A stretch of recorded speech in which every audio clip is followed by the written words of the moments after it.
Hello students, कैसे हैं आप लोग।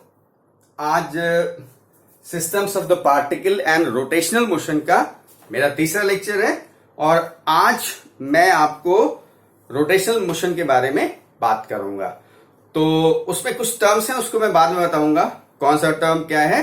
लेकिन उससे पहले हम मोशन का क्लासिफिकेशन अगर करें तो मेन दो तरीके के मोशन लेता हूं। एक ट्रांसलेटरी मोशन है और दूसरा रोटेशनल मोशन। ट्रांसलेटरी मतलब लीनियर मोशन। ऑब्जेक्ट यहां से मोशन कितने तरीके के हो गए? दो तरीके के, लीनियर एंड रोटेशनल मोशन। ठीक है, लीनियर मोशन और रोटेशनल मोशन। अब लीनियर मोशन में क्या होगा? एक ऑब्जेक्ट यहां रखा है और यहां से चल करके वो ऑब्जेक्ट यहां आ जा रहा है, तो इस तरीके का मोशन क्या होगा? Linear motion. और दूसरा मोशन क्या है कि एक ऑब्जेक्ट ये है और ये यहां पर फिक्स है और थोड़ी देर बाद ये इस तरीके से हो जाए, तो ये कैसा हो गया? रोटेशनल। यानी ये ऐसे घूमता चला जा रहा है, ये घूम रहा है। ठीक है, यहां से चल के यहां आ गया। रोटेट यानी एक फिक्स पॉइंट के अबाउट मूव कर रहा है, that is the rotational motion. अब ट्रांसलेटरी मोशन यानी लीनियर मोशन और रोटेशनल मोशन में डिफरेंस क्या है स्टूडेंट्स? देखिए, इसके जितने भी पार्टिकल्स हैं वो सारे के सारे पार्टिकल इक्वल डिस्प्लेसमेंट। जैसे इस एच को देखिए तो इसका डिस्प्लेसमेंट ये हुआ, इस एच को देखिए इसका डिस्प्लेसमेंट ये हुआ, और ये दोनों डिस्प्लेसमेंट बराबर हैं। यानी लीनियर मोशन या ट्रांसलेटरी मोशन में सारे पार्टिकल्स का डिस्प्लेसमेंट इक्वल होता है और वो डिस्प्लेसमेंट क्या कहलाता है? Linear displacement.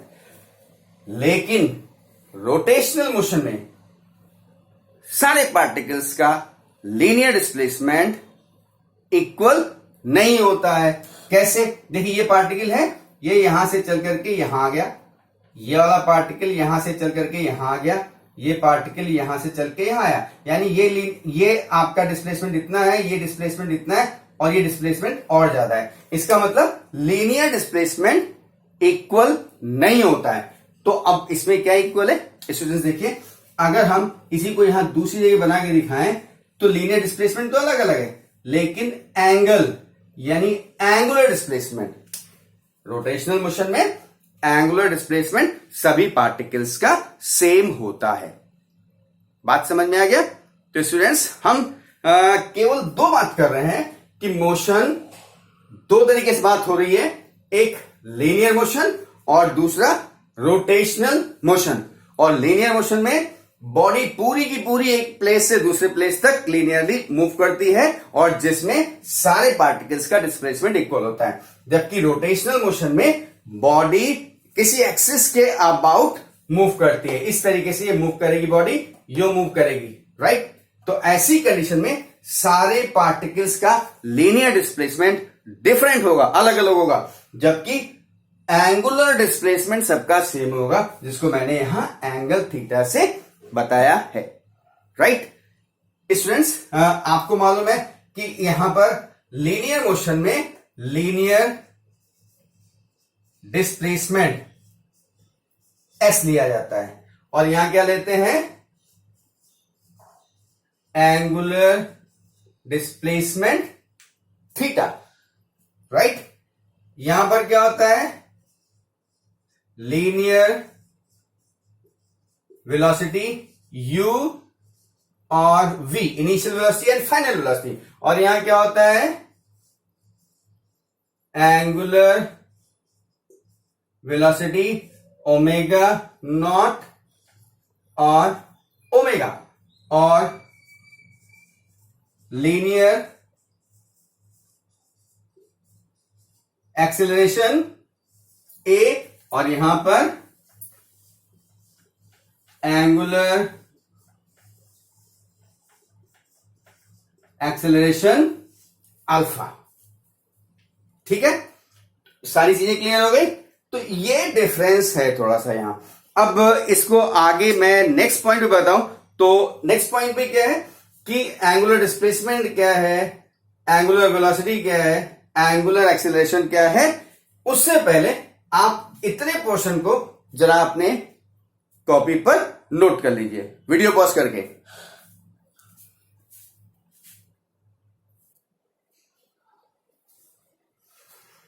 स्टूडेंट्स, अब क्या कर रहा हूं मैं, आपको कुछ टर्म्स बताने जा रहा हूं। जैसे देखिए, एक इसको रोटेशनल मोशन कह लीजिए या सर्कुलर मोशन कह लीजिए।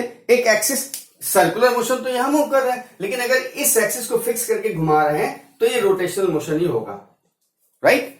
सर्कुलर मोशन में तो बॉडी पूरी की पूरी घूमती है, रोटेशनल में एक एक्सिस फिक्स होता है और उसके अबाउट बॉडी घूमती है। तो अब देखिए, मान लीजिए ये इनिशियल पोजीशन है और यहां से टाइम t1 में पहले a पर आती है और टाइम t2 में b पर जाती है। तो पहले डिस्प्लेसमेंट कितना था, थीटा, और जब b पे जाती है तो डिस्प्लेसमेंट कितना है, एंगुलर डिस्प्लेसमेंट क्या है, थीटा2। तो दोनों के बीच का एंगुलर डिस्प्लेसमेंट क्या हो गया, डेल्टा थीटा। ये क्या होगा, थीटा2 माइनस थीटा1, ये होगा। This will be delta theta, क्योंकि ये पूरा थीटा2 है, थीटा1 है, तो दोनों का डिफरेंस डेल्टा थीटा। तो angle is equal to arc upon radius, यानी डेल्टा थीटा क्या है, एंगुलर डिस्प्लेसमेंट। और इसको हम इक्वेशन नंबर 1 नोट करते हैं। तो ये क्या है, नोट कर लीजिएगा, angular displacement, angular displacement delta theta is equal to delta S by R. अब स्टूडेंट्स, एंगुलर वेलोसिटी, वेलोसिटी क्या होता है, वेलोसिटी होता है rate of change of displacement, यानी ds बाई dt।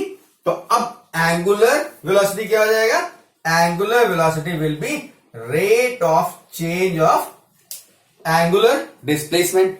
जैसे वेलोसिटी क्या था, आपने देखा था v is equal to delta S by T या डेल्टा टी, यानी linear velocity is equal to linear displacement upon time. तो angular velocity is equal to angular displacement upon time. ये एवरेज है और किसी इंस्टेंट की क्या होती है, instantaneous omega is equal to D theta upon D T. इन दोनों को मिला करके इक्वेशन 2। तो ये क्या है, angular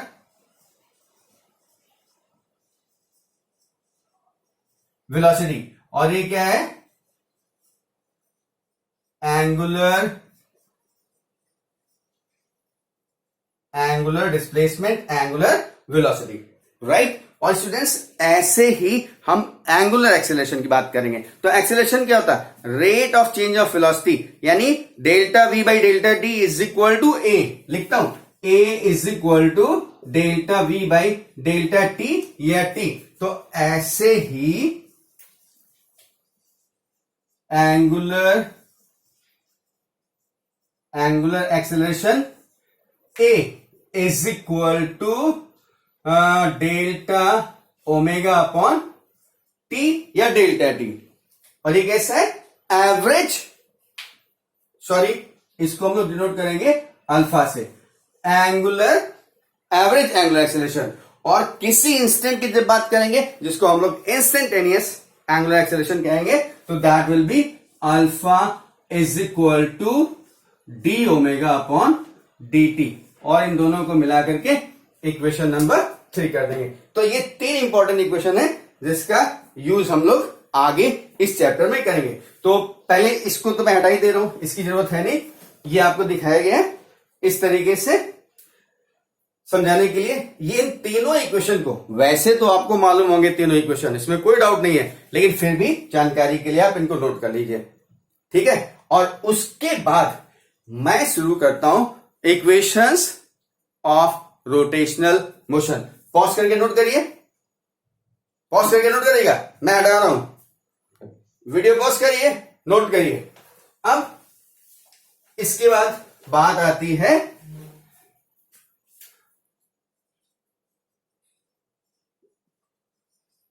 equations of rotational motion. देखिए, इक्वेशंस ऑफ लीनियर मोशन आपको मालूम है, 3 है। v is equal to U plus A D, S is equal to U T plus half A D square, and v square is equal to u square plus 2s में लिख रहा हूं। देखिए v is equal to u plus at, s is equal to ut plus half at square and v square is equal to u square plus 2as। सारे terms मालूम है। u initial velocity है, v final velocity है, a linear acceleration है, s linear displacement है और t time है। ये इक्वेशन आपने करी हुई है कहां पे? Motion along a straight line, वहां पर आपने ये तीनों इक्वेशन डिराइव किए हैं दोनों तरीके से। एक ग्राफिकल मेथड जो कि इस साल इंट्रोड्यूस किया गया है इस साल के कोर्स के लिए, और दूसरा कैलकुलस मेथड भी यूज किया है कैलकुलस मेथड से। तो उसी मेथड से रोटेशनल मोशन के इक्वेशन को भी डिराइव करेंगे, लेकिन पहले इक्वेशन होंगी क्या इसकी बात करते हैं। तो देखिए हम लोग क्या करते हैं, एक ट्रांसफॉर्मेशन लेते हैं। हमने क्या कहा था, u हमारा क्या होता है? लीनियर मोशन और रोटेशनल मोशन। इनिशियल वेलोसिटी क्या है? u, जो कि रोटेशनल मोशन में हो जाती है ओमेगा नॉट, यानी angular velocity. Final velocity v, जो कि रोटेशनल मोशन में हो जाती है ओमेगा। a, यह लीनियर एक्सेलरेशन जो कि हो जाता है अल्फा, एंगुलर एक्सेलरेशन। अभी हमने तीनों फॉर्मूले लिखे थे। s, लीनियर डिस्प्लेसमेंट जो कि कन्वर्ट हो जाएगा एंगुलर डिस्प्लेसमेंट में। और टाइम तो हर जगह टाइम ही रहता है, राइट? ये सारे टर्म्स मालूम हो गए। तो अब इन्हीं को ट्रांसफॉर्म करके मैं इक्वेशंस ऑफ रोटेशनल मोशन लिख रहा हूं। पहली इक्वेशन क्या हो जाएगी? रटने की जरूरत नहीं, ये याद है, यहीं से ट्रांसफॉर्म करेंगे। v यानी omega is equal to u, यानी omega naught plus alpha T. दूसरी s की जगह theta is equal to u, यानी omega naught T plus half a की जगह अल्फा टी स्क्वायर। और तीसरी v स्क्वायर यानी omega square is equal to u square, यानी omega naught square plus 2 alpha theta. Students, ये हमारी तीन इक्वेशन हैं जो कि इक्वेशंस ऑफ रोटेशनल मोशन कहलाती हैं। यस, और देखिए मैं इनको डेराइव नहीं कर रहा हूं यहां पर, ठीक है? इनको यहां पर डेराइव नहीं कर रहा हूं। डेरिवेशन जैसे मैंने equations of linear motion calculus method से कराया था, जैसे v is equal to U plus half A T, तो dv अपॉन dt कर दिया, dv अपॉन dt, और वो क्या होता है? a। ऐसे ही यहां अगर ये करना है तो क्या करेंगे? d omega upon dt।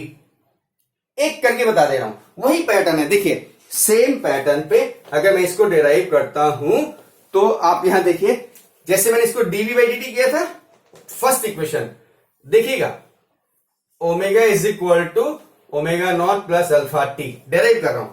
तो पहला टर्म ओमेगा है, यानी D omega upon D T, और ये क्या आ जाएगा? अल्फा। यस, यानी D omega is equal to alpha D T. Yes, alpha D T. और इसके बाद इसको इंटीग्रेट कर दें, इंटीग्रेट कर देंगे तो D omega integration is equal to alpha constant है इंटीग्रेशन डी टी, ये 0 से t, और ये इनिशियल वेलोसिटी ओमेगा नॉट से ओमेगा तक। तो डी ओमेगा का इंटीग्रेशन क्या होगा? ओमेगा लिमिट ओमेगा नॉट से omega is equal to alpha constant है डी टी का t 0 से t, और ओमेगा लिमिट रखेंगे तो omega minus omega naught is equal to alpha T minus 0 यानी t, यानी omega is equal to omega naught plus alpha T. ये बिल्कुल वैसे ही डिराइव किया गया है जैसे इन इक्वेशंस को हमने डिराइव किया था। मैंने एक बता दिया है, आप उन इक्वेशन को देख करके बाकी दोनों की इक्वेशन डिराइव कर लीजिएगा कॉपी के ऊपर। राइट, कोई प्रॉब्लम नहीं है, वेरी सिंपल है, केवल ds बाई dt करना है, यहां पर भी dy बाई dt यहां पे भी करना है। ठीक, सेम पैटर्न फॉलो करेंगे।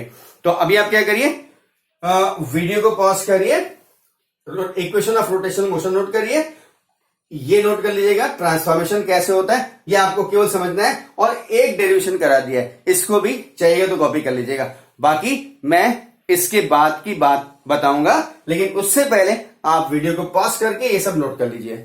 राइट,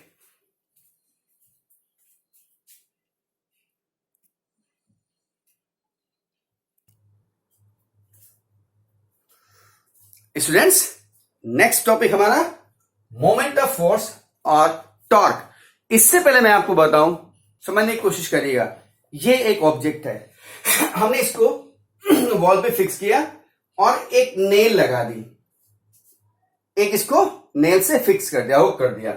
अब क्या करते हैं कि हम इसे फोर्स लगा रहे हैं, तो क्या हो रहा है, फोर्स लगाने से जो जहां पे मैंने नेल लगाई है that point is termed as axis. Force लगाने से वो उस एक्सिस के अबाउट रोटेट कर रहा है, यानी हमारा फोर्स क्या कर रहा है, इसको टर्न कर रहा है, घुमा रहा है एक एक्सिस के अबाउट। यस, तो मोमेंट ऑफ फोर्स क्या है, टर्निंग इफेक्ट ऑफ फोर्स। देखिए, turning effect of force is moment of force. एक ऑब्जेक्ट है, ये है, दिस पॉइंट इज एक्सिस, और हमने यहां से इस पे एक फोर्स लगाया F। राइट, तो देखिए क्या हो रहा है, इस फोर्स का लाइन ऑफ एक्शन ये जा रहा है स्ट्रेट। अब क्या करते हैं, पॉइंट ऑफ एक्स रोटेशन यानी एक्सिस से इस लाइन ऑफ एक्शन पे हम एक परपेंडिकुलर डिस्टेंस परपेंडिकुलर ड्रा करते हैं। मैथमेटिकल फॉर्म में moment of force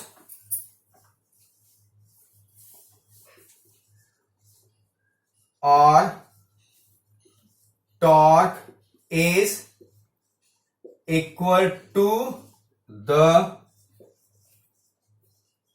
product of force and perpendicular distance from axis of rotation. Moment of force is equal to the product of force and perpendicular distance from axis of rotation.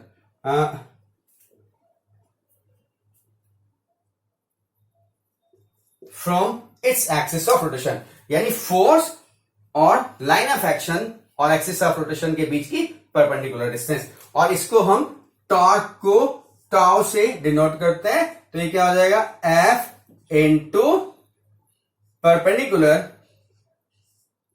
D। Yes, ये क्या है, perpendicular distance. Normally लिखता हूं मैं, tau is equal to F into D। F vector perpendicular distance यानी shortest distance, vector यानी torque भी हमारा वेक्टर है, यानी मोमेंट ऑफ फोर्स क्या है, एक वेक्टर क्वांटिटी है, and tau is equal to F into D.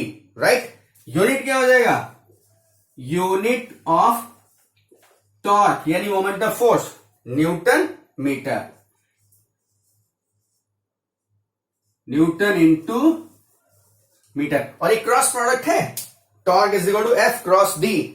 दोनों वेक्टर हैं, left side right side, torque vector है, क्रॉस प्रोडक्ट है, ठीक है। और ये हमारा वेक्टर क्वांटिटी, इसका यूनिट न्यूटन इंटू मीटर है। अब एक चीज देख लीजिए, जैसे मैं क्या करता हूं, फोर्स को इसी पॉइंट पर इस डायरेक्शन से लगा रहा हूं, तो फोर्स कहां से जाएगा, ये जाएगा ना, और परपेंडिकुलर डिस्टेंस क्या हो जाएगी, कम हो जाएगी ना। पहले इतनी डिस्टेंस थी, अब डिस्टेंस इतनी हो गई, फोर्स वही है, तो अब यहां पे क्या हो जाएगा, डिस्टेंस कम हो जाएगी, यानी टॉर्क की वैल्यू क्या हो जाएगी, कम। भाई फोर्स हमारा सेम है, उसका डायरेक्शन चेंज हो गया, जिसकी वजह से एक्सिस से line of action of force का परपेंडिकुलर डिस्टेंस कम हो गया। तो अब क्या हुआ स्टूडेंट्स, देखिए डिस्टेंस कम होने की वजह से टॉर्क कम हो गया, और टॉर्क यानी मोमेंट ऑफ फोर्स, और वो क्या है, टर्निंग इफेक्ट ऑफ फोर्स, यानी अब इसको घुमाने में आपको ज्यादा फोर्स की जरूरत पड़ेगी। और यही फोर्स अगर हम इस तरीके से लगाएं, देखिए यही फोर्स है कि इसका लाइन ऑफ एक्शन पास होता है एक्सिस से, तो डी क्या हो गया, 0, क्योंकि लाइन ऑफ एक्शन एक्सिस से पास हो रहा, तो परपेंडिकुलर डिस्टेंस 0, यानी टॉर्क 0 हो गया, यानी अब रोटेशन पॉसिबल नहीं होगा। मैं दिखा रहा हूं, देखिए ये है और मैं फोर्स यूं लगा रहा हूं, तो ये रोटेट करेगा, नो ये फिक्स है, रोटेट नहीं करेगा, लेकिन एंगल चेंज करते ही ये रोटेट करने लगेगा। ठीक है, तो that depends on the distance, और इसीलिए हैंड पाइप के हैंडल बड़े लंबे बनाए जाते हैं। डोर्स में हैंडल जहां एक्सिस है एज से दूसरे एज पे लगाया जाता है, या हैंड ग्राइंडर में एक रॉड जो है आउटर सरफेस पे एकदम किनारे लगाई जाती है, सेंटर पे नहीं लगाई जाती है। क्यों, उससे क्या होता है, डिस्टेंस बढ़ जाती है, और डिस्टेंस बढ़ने से टॉर्क बढ़ जाता है, यानी टर्निंग इफेक्ट बढ़ जाता है, और आसानी से हम घुमा सकते हैं। अगर इसी में डिस्टेंस को कम करते जाएंगे, डिस्टेंस कम होती जाएगी, तो टॉर्क कम होता जाएगा, यानी टर्निंग इफेक्ट कम होगा, यानी आपको ज्यादा फोर्स लगाना पड़ेगा। स्टूडेंट्स, वीडियो पॉज करके डायग्राम के साथ डेफिनेशन, मैथमेटिकल फॉर्म, इसको आप नोट कर लीजिए, फिर मैं बात करता हूं।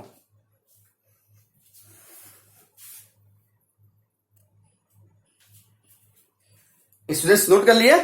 एक चीज और, इसका डायमेंशन फॉर्मूला क्या होगा, टॉर्क का डायमेंशन फॉर्मूला एफ डी, यानी MLT - 2L2, right. Dimension formula ML/T - 2।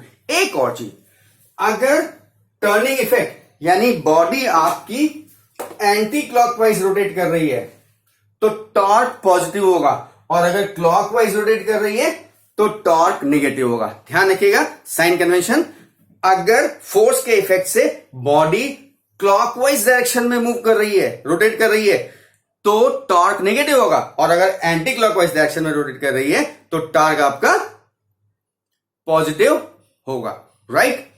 Thank you, God bless you. Video को पॉज करके नोट कर लीजिए।